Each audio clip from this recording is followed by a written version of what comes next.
Hello and welcome to Understandable Psychology with Alex, the channel where psychology is made understandable for you. Today on Learning About, we will look at ADHD.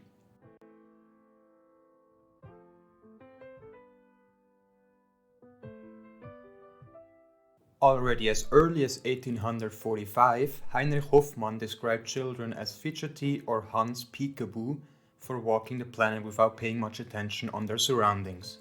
Later, in 1902, an English pediatrician called George Frederick Still found what he called some abnormal psychological conditions in children. He published an article on it in a medical journal called Lancet, in which he described 23 children and their cases of ADHD. He describes the children's troubles with attention span, self-regulation, and trouble suppressing impulsive reactions.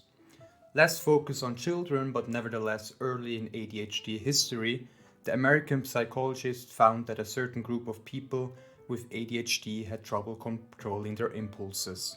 He observed ruthless tendencies, less risk-prone, less careful decision-making, and in possession of an utmost explosive energy. Also, almost anyone in that group was above average in regard to their quick wits, making ADHD a condition that might restrict but also benefit you. Interestingly, over the historical span of identifying and diagnosing ADHD, males were twice as likely to be diagnosed with ADHD.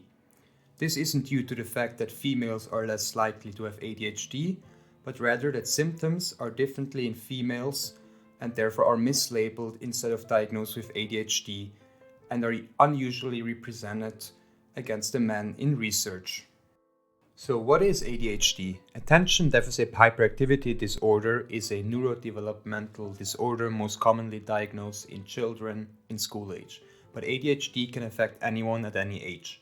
The consensus on ADHD has in recent times changed from an attention disorder to an issue with self-regulation. The most common effects of ADHD are inattention, hyperactivity, and impulsiveness. ADHD is often thought as a kind of hindrance in children or adults, but rather than being a nuisance, Laut and Naumann found that people with ADHD are more spontaneous, possess a higher degree of situational comedy, are more innovative, typically in a better physical shape, and value social fairness very highly and are commonly very charming. There are generally two different types of diagnosing ADHD in people. The first one is called Diagnostic and Statistical Manual of Mental Disorders, or short DSM. The DSM was first developed by the American Psychology Association in 1952. The newest and most recently updated version of DSM is DSM-5 from 2013 and compiles experiences and knowledge from mental health professionals worldwide. The DSM is most commonly used for scientific studies and purposes. The second diagnosis is more common and called the International Statistical Classification of Diseases and Related Mental Health Problems, or short ICD. The ICD was created by the World Health Organization, short WHO, and is the single most important diagnostic classification system for ADHD today. These classification systems, ICD and DSM, are to determine if someone has ADHD and if yes, what subtype of ADHD they might have. Due to reasons of brevity, we will not look further at the subtypes in the video. I might make a video on it in the future. What are the causes of ADHD? The exact causes of ADHD are still unknown to this day. What is sure is that it is a combination of different factors deciding who gets ADHD and who doesn't. It is certain that on one side, genetics play a huge role in the developmental of ADHD. Also, if your parents and or siblings have ADHD, the chance is higher for you to also have ADHD. Further, groups of people who were born prematurely, have epilepsy or a severe brain injury are also more prone to have ADHD. There are multiple models that got created in an attempt to understand ADHD better. Following, I will introduce you to the two most prevalent of those models. The first model, created by Barkley, states that the main cause of ADHD is an issue with the inhibition mechanism influencing four major areas. These four areas are working memory, the self-regulation of affect, motivation and arousal, the internalization of language, the reconstitution, The second model, created by Döpfner, states that ADHD starts with a genetic disposition that then leads to further deficiencies in behavior. It further states that psychosocial factors such as poverty, issues with a divorce, or others can negatively influence people with ADHD and worsen their deficiency. At the same time, positive psychosocial factors can positively influence people diagnosed with ADHD. How to deal with ADHD? There are various strategies for people that have ADHD and for those working with people that have ADHD. First, let's look at a few strategies tailored more to children in school diagnosed with ADHD. For example, in a classroom, creating clear and easy to follow rules are essential in creating boundaries fit for everyone.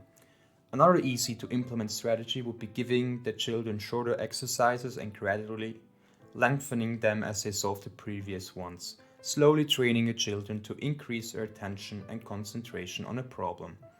Further, positive reinforcement from teachers or other peer students are especially helpful in making children with ADHD feel comfortable and loved even when their behavior or performance may not be sufficient to the school's liking. As a last option, giving the children a timeout. This should be done only in situations in which a teacher knows that it can cause issues. This should be done only shortly and solely to diffuse the situation and not to be used as a form of punishment against a child with ADHD. Next to school, children can attend different programs that are aimed to help them deal and function with their ADHD to their liking. The drug approach should only be taken as a last option, and most of us know or have heard about how people with ADHD get drugged to help them deal with their conditions. We won't really make this a subject or dive deeper on the topic, as it is not the kind of psychology that I want to talk about here on Understandable Psychology with Alex. So what can you do as an adult?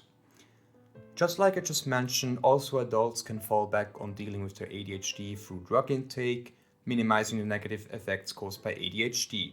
But for adults, there's also an option to deal with ADHD called the Cologne Training. It is divided into 6 steps, the first one being setting clearly defined goals, what should change and what has to change. Secondly, how do I reach these goals of mine? What specific actions am I going to take? Thirdly, different memory training and also concentration training for everyday life.